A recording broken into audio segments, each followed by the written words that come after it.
Medical humanitarian organisation MSF says its staff in Gaza are again dealing with mass casualties, many of them children. They're calling for the ceasefire to be immediately restored. The organisation's Head of Emergencies, Nicolet, who's in Al-Mawasi, says the strikes came as a surprise. I think it was really a surprise for all of us when it first started at 2 a.m. Last night. Very heavy bombing, airstrike all over the strip, which is already quite unusual because even in the past months of war, it was very unusual that the whole strip is really attacked fully. And obviously, yes, a lot of casualties. So of course numbers are changing every hour basically, but yeah, very high level of casualties. Unfortunately, many children and women, because as it was almost targeting all over the place, and some people also are still living in tents, so it's very fragile as environment. So this is the situation. So there was a heavy bombing first, and for many hours after, still ongoing bombing. And the situation in the day was a bit more quiet, but unfortunately, we are expecting maybe that during the night it might restart again, and we hear a lot of planes and so on. So situation is quite desperate. Obviously, people are really, yeah, they are quite desperate basically because they were waiting for good news of peace deal and of ceasefire, and unfortunately that's exactly not what's happening, and without any notice, just massive attack on all the strip.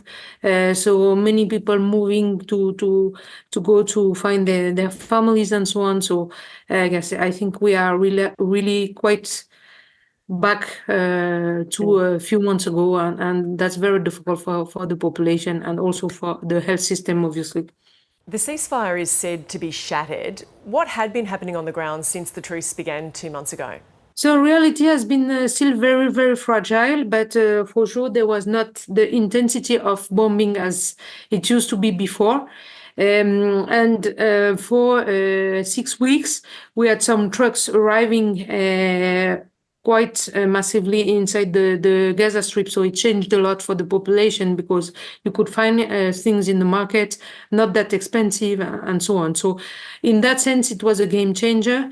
There was still a few military activities on the borders, so it was not fully quiet, but at least there was a hope of something.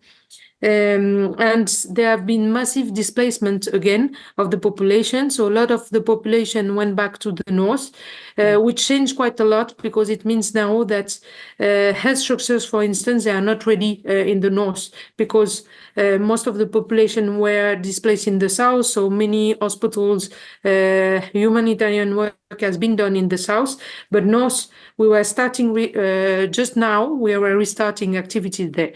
As humanitarian community, let's say, and healthcare in particular.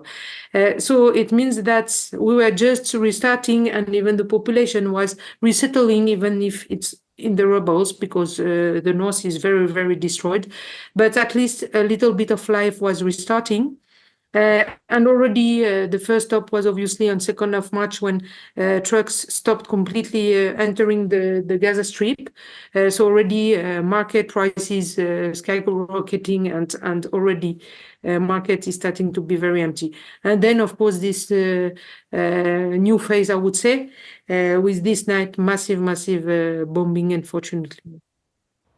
And what's your reaction when you hear these words from Israel's Prime Minister that these airstrikes are just the beginning?